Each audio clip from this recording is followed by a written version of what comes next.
con el doctor Abel Pérez, médico psiquiatra, especialista en psiquiatría. Hoy un interesante tema. Buenos días, doctor.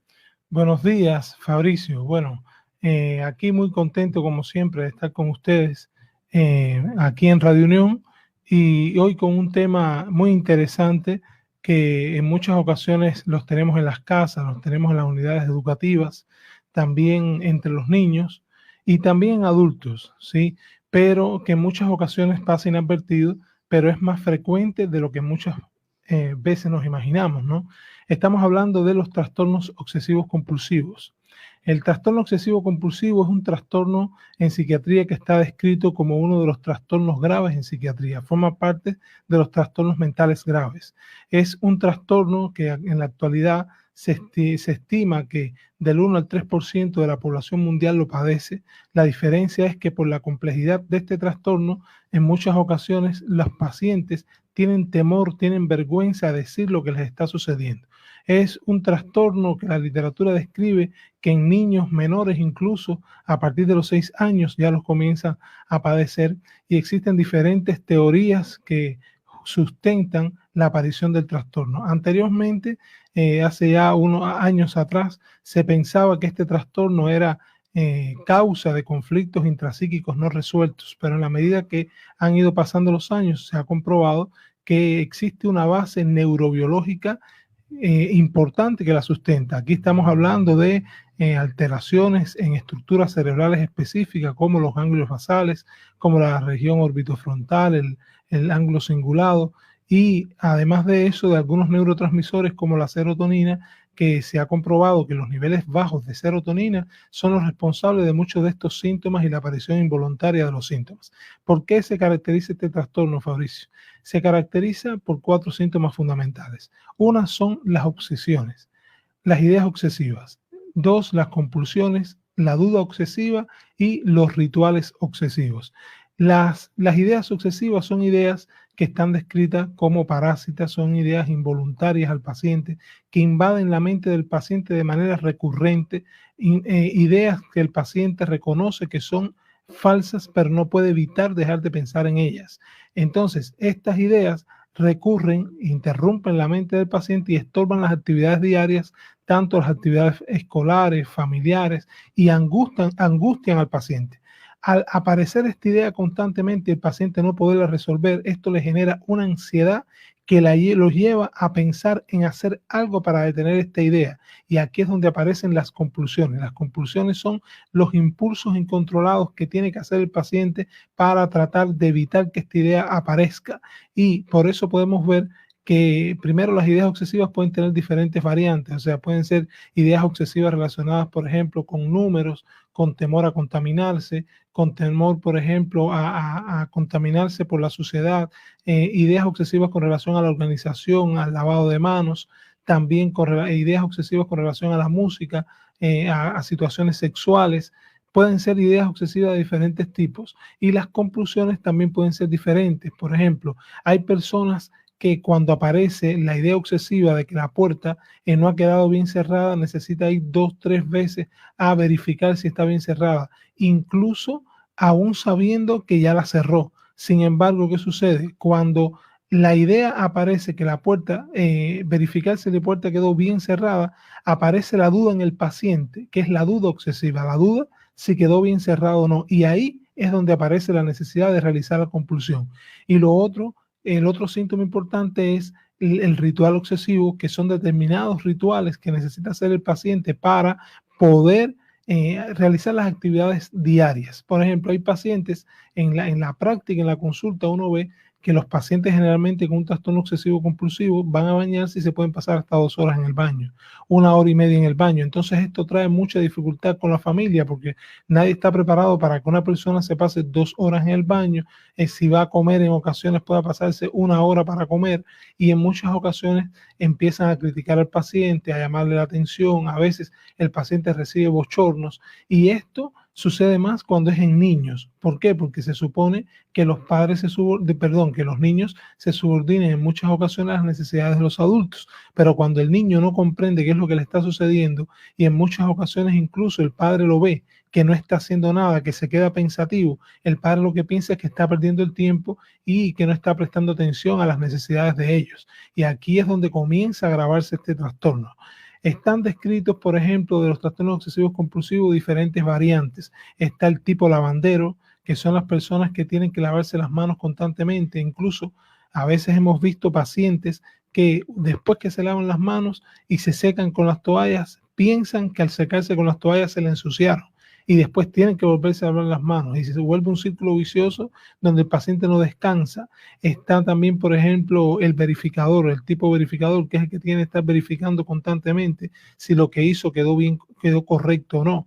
Están también, por ejemplo, los acumuladores, que son las personas que acumulan objetos. Sin embargo, este acúmulo de objetos no es porque sean sucios ni porque les guste acumular, es que la idea obsesiva las lleva a decir, a pensar, por ejemplo, que si no acumula determinados objetos, algo le puede suceder a su familia, que si no pone tal objeto en tal lugar y lo sigue acumulando, algo le puede suceder a alguna de las personas que él quiere, y este temor los lleva a seguir acumulando. Hay otras... Sí, doctor, ¿puede complicarse este proceso, aunque se lo ve que si se lo trata a tiempo, diría yo, a lo mejor no tiene mayores complicaciones, y esto es un tratamiento a largo plazo? Sí, Fabricio, este es como yo te decía, es un trastorno mental grave. En la edad que aparezca es grave. ¿Por qué? Porque la idea no se ve. La idea está dentro del paciente y si el paciente no habla, en la medida que más pasa el tiempo, más se agrava. Es lo que sucede con los niños. Generalmente el trastorno obsesivo compulsivo casi no se diagnostica en la infancia, excepto cuando ya es demasiado notorio y hay una familia que está tan pendiente del niño que se da cuenta que su comportamiento no es normal. Porque los niños generalmente con un trastorno obsesivo compulsivo tienen la tendencia a tener comportamientos diferentes, tienen la tendencia a aislarse, a hablar poco, a repetir. Por ejemplo, la repetición de las actividades son normales en determinadas etapas de la vida. Por ejemplo, a los 4 años los niños gustan de que les repitan los cuentos, de que les repitan las mismas películas, de repetir determinadas actividades que ellos también hacen, por ejemplo, cuando son pequeños jugando con los juguetes. Pero una cosa es la repetición propia de la etapa evolutiva y otra cosa es la repetición que angustia. La repetición propia de la etapa evolutiva le produce placer al niño. La repetición provocada por el trastorno obsesivo compulsivo angustia al niño. La repetición propia de la etapa evolutiva, cuando se le llama, se le pide al niño que ya termine de realizar la actividad, el niño no le produce ningún tipo de displacer. Sin embargo, cuando aparece un trastorno obsesivo compulsivo, le genera al niño mucha irritabilidad y mucha malestar. Ahora, sí se puede agravar, ¿por qué? Porque la idea obsesiva puede pasar de ser una idea obsesiva que el niño reconozca como falsa, puede pasar a ser una idea delirante. Y este es el riesgo mayor que tiene el trastorno obsesivo compulsivo cuando no se trata a tiempo. Cuando no se trata a tiempo puede pasar de ser un trastorno obsesivo compulsivo a ser un trastorno psicótico. Y ya en el trastorno psicótico la persona no reconoce la idea como falsa. Ya la persona considera que la idea es real, aunque sea falsa, y aunque existan otras personas que traten de demostrarle por la lógica de que el pensamiento es irreal. Tenemos inquietudes, Iván, adelante. Sí, correcto, doctor. Los TOC, como se lo conoce, ¿no? Quisiera saber el tema de las causas. Aunque dicen que los científicos, los médicos, no saben exactamente qué lo causa, ¿no? Aunque hay investigaciones recientes que han permitido comprender mejor el trastorno y sus posibles causas.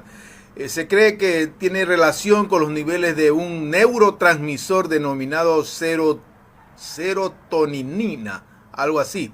Los neurotransmisores son sustancias químicas que transportan señales al cerebro, doctor Pérez.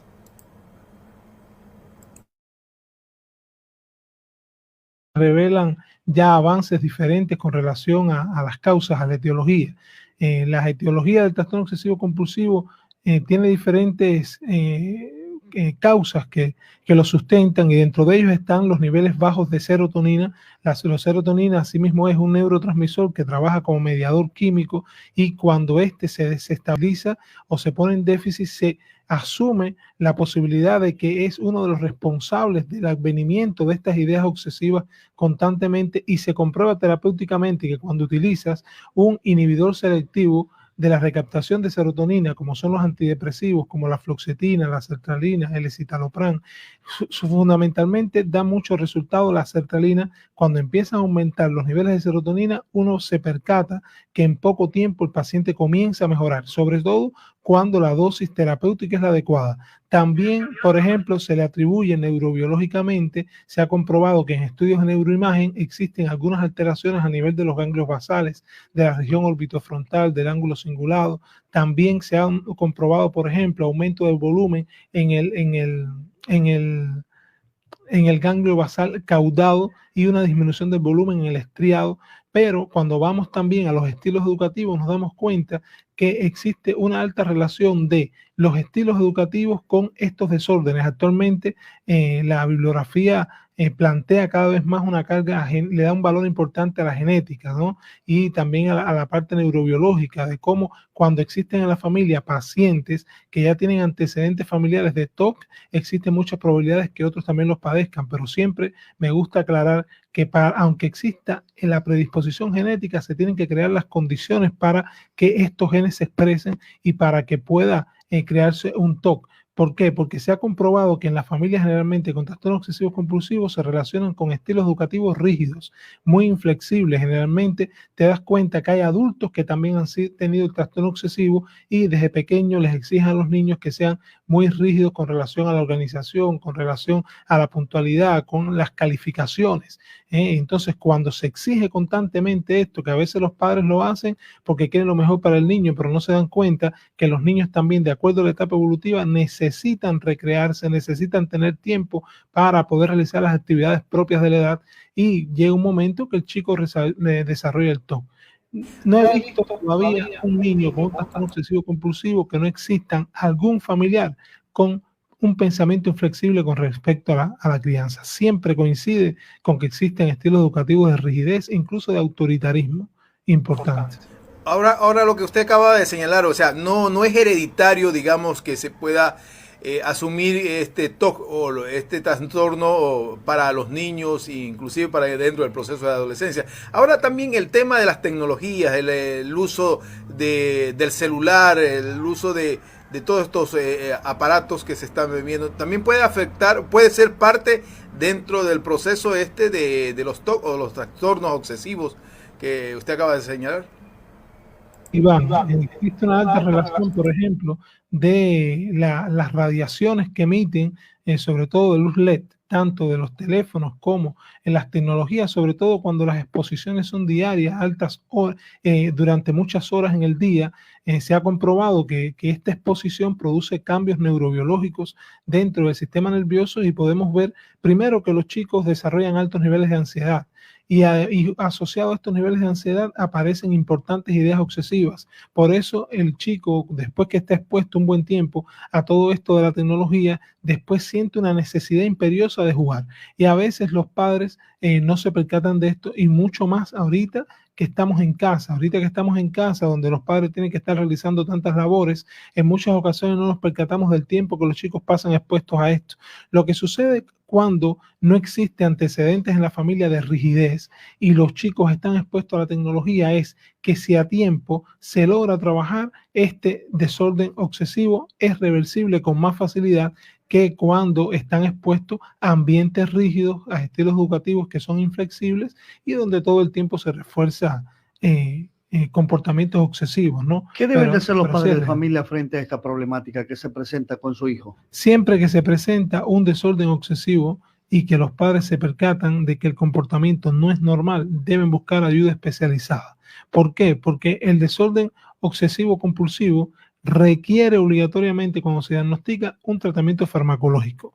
Está comprobado que la terapia, sobre todo la psicoterapia cognitivo-conductual y la técnica básica que se utiliza generalmente, es la exposición con prevención de respuesta. La exposición con prevención de respuesta es una técnica psicoterapéutica que se utiliza en el trastorno obsesivo compulsivo con muy buenas respuestas, sobre todo cuando los chicos o los adultos tienen coeficientes de inteligencia normales, ¿no? Estamos hablando de una inteligencia normal baja o promedio o alta, pero es una técnica psicoterapéutica que lleva muchas veces mucho tiempo para poder ver el resultado. Entonces, si esto no va acompañado de un tratamiento farmacológico y de un buen tratamiento psicosocial, lo que exponemos al chico o al adulto es a que se siga agravando. Y un trastorno obsesivo compulsivo no diagnosticado a tiempo o no manejado adecuadamente a tiempo puede terminar en otro trastorno mental grave como la esquizofrenia, ¿sí? Y de aquí la importancia que mientras más temprano se puede realizar el diagnóstico, mejor pronóstico tiene. Y nos vamos a dar cuenta que en ocasiones hay adultos que son muy reservados, que hablan poco, que tienen la tendencia a aislarse, y a veces pensamos que es un problema de personalidad nada más. Y cuando venimos a ver, es un trastorno obsesivo compulsivo de tipo rumiativo. O sea que generalmente desde el punto de vista conductual casi no se observa, pero todo está en la mente, incluso las compulsiones se hacen en la mente. Hemos visto pacientes, por ejemplo, que la compulsión no es dar toques, o quizás, por ejemplo, no es realizar determinados rituales que se notan, sino es en la mente con palabras. Ellos tienen la tendencia a decir no, no, o decir ya, o ve, y cuando dicen estos sonidos, mencionan estas palabras, es con el objetivo de tratar de que las ideas obsesivas puedan disminuir. Entonces, doctor, ¿hay algún tipo de tratamiento? Usted lo ha dicho y hay que hacerle el seguimiento, pero las recomendaciones, ¿qué le podemos decir a los padres de familia? En estos momentos se presenta el problema, pero yo no quiero sacarlo a la luz. Primeramente, si no sacamos a la luz este problema con un especialista en salud mental, lo que vamos a favorecer es que este trastorno se agrave y pueda terminar después en trastornos que no tengan recuperación, que puedan ser controlables pero que no se recuperen. En segundo lugar, cuando hablamos de sacarlo a la luz, no es sacarlo a la luz para cualquier persona. Estamos hablando de un profesional de la salud mental que esté preparado en el tema, que pueda brindar realmente la ayuda necesaria y que nos va a ayudar a la familia a poder entender cómo es el manejo, cómo es la evolución, cómo puede ser el posible pronóstico de acuerdo a lo que trabajemos. Y pensar siempre que más que cualquier bochorno, cualquier vergüenza que podamos tener con cualquiera de las personas o en el lugar donde nosotros nos encontremos, lo más importante es salvar la salud mental de la persona que lo padezca.